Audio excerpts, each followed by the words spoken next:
Internet. Today I'm going to talk about scanning. Once you have your negatives, you have to get them into your computer, and I'm just learning to do this myself. When I first got my film camera, I got this scanner here. It works, but it doesn't, there's no software in it, so basically it controls everything. It's probably fine if you have some old 35mm negatives you want to scan in. This only takes 35mm. So it was rather limiting, and for what I was trying to do, I didn't find that this met my needs. So I ended up getting, this is an Epson,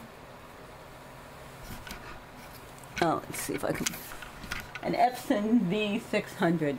This is not the V700, which is about twice the price, but I think it does a pretty good job.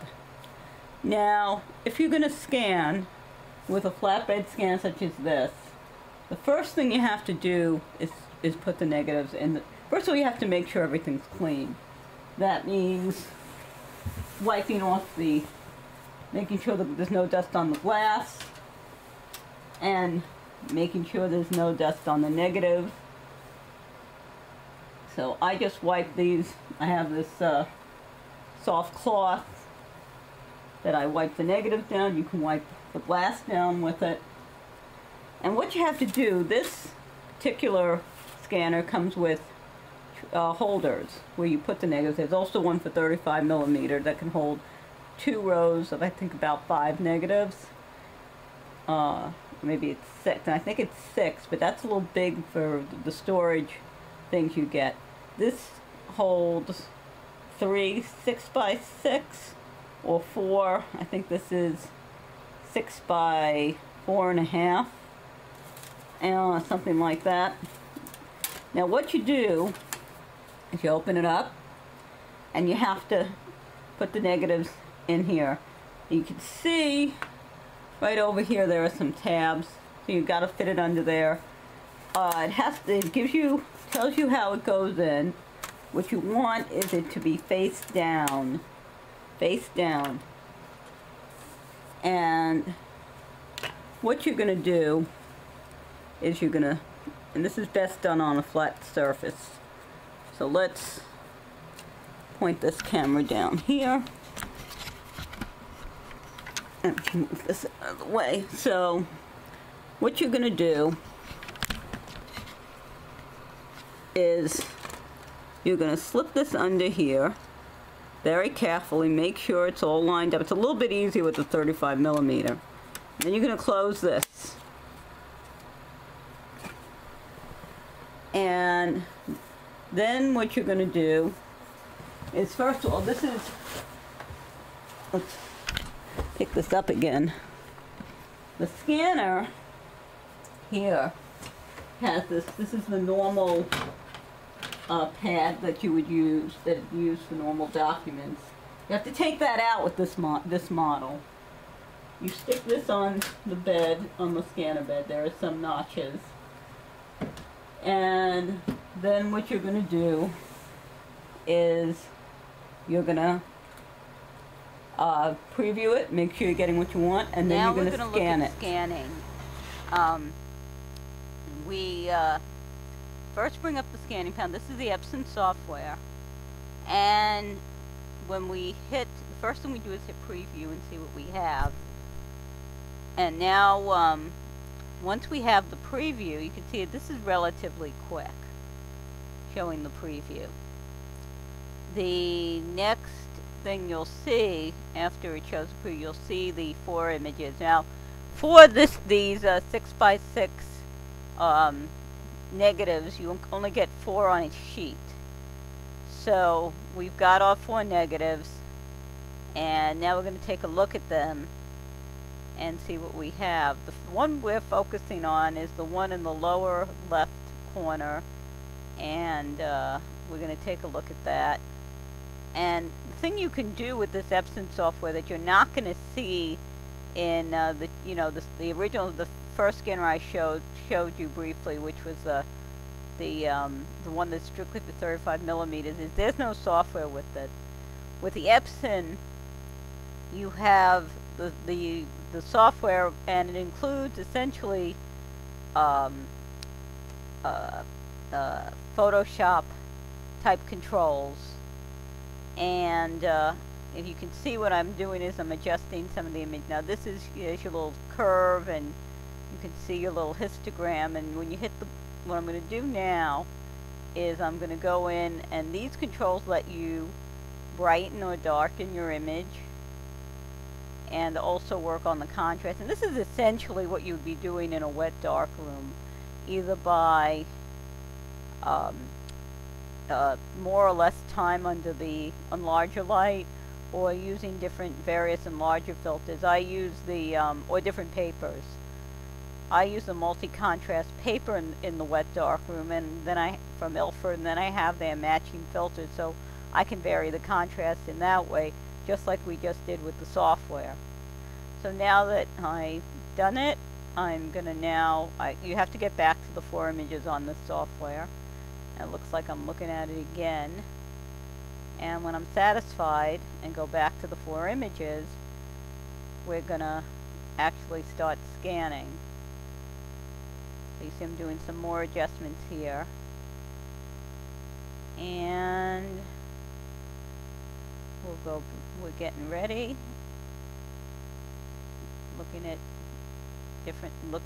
Now we're back to the 4. So now we're about ready to scan. And I hit something I shouldn't have there. Not sure. But now we're going to hit scan. And this is a bit slower than the preview, and you can tell where you want the JPEGs to go. And what it's going to do here is take the images, taking into account your adjustments, and then it is going to actually create a JPEG for each of those 4 images. Now, one thing that you have to do when you use this is if you look at the settings on the main scanning panel, is you have to give it the right negative size, which for 35 millimeters is usually pretty standard for 35 millimeter film. 120 film has some more variance in there. Like this particular camera that I took these with is my Graflex, and oh wait, no, this looks like it's not the grid. These are the images I took with the Debonair, which is essentially similar to a Holga, and so you have to set the width accordingly. These are not square. These are, I think, 4.5 by 6. So you have to set it accordingly, or when you do the preview, and you can see in the preview, if it's not set right, it's going to come up looking weird, where it's like the images will cut off in the middle and so on. So now I'm doing the scanning, and this could take a little bit, so we'll just keep scanning, and you'll see it when we're done scanning. What you're going to end up with is it'll show you the thumbnail of the images in the directory that you specified where you want them. And what I try to do personally is I organize it the same way I organize my digital images by date. So I'll tell it to scan them into the same, today's date. And that works pretty well. Makes it easier to find them. And see, there they are. And we're going to have a look at them now. We'll see what we got. Now, I also have a program on here called ACDC, which is not my main editing program, but it will come up in that, and I can have a look at it. And decided not entirely satisfied with the original scan, so I'm going to go in and play with it a little bit. And I'm running the, looks like I'm running the preview again, and then we're going to adjust that image again, and then I cut out the scanning phone. We'll take you to the end, and And see, we're going back to that image, and I'm going to go through similar adjustments to what I did last time. I wasn't satisfied with what I had last time, so I'm going to play with it a little bit more and see if I can get a better result, or a result that's more satisfying to me.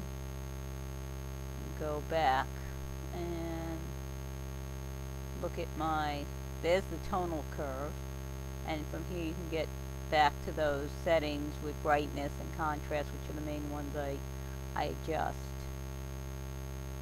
So I'm making it a little bit brighter. It's already make it a little bit more contrasty. Again, this is stuff you would do in the wet darkroom, either using time or using contrast filters to go on along with multi-contrast paper, or using papers that have different contrast levels.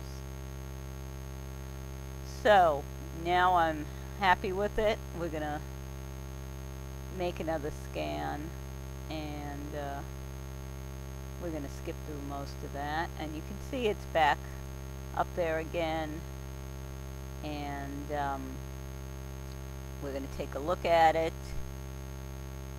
And you can see now, of course, in this case, I really do need to scan it into the editing program. My choice of editing program is Lightroom, and turn it around, save it as a JPEG, because these JPEGs that it produces, the scan, are fairly good size. And I'm sure you can adjust that, but they're generally a bit big to post if you're going to post them online, which is one reason that you want to scan in addition to being able to keep track of your images. So we are now satisfied with our images, and now we have a little addendum.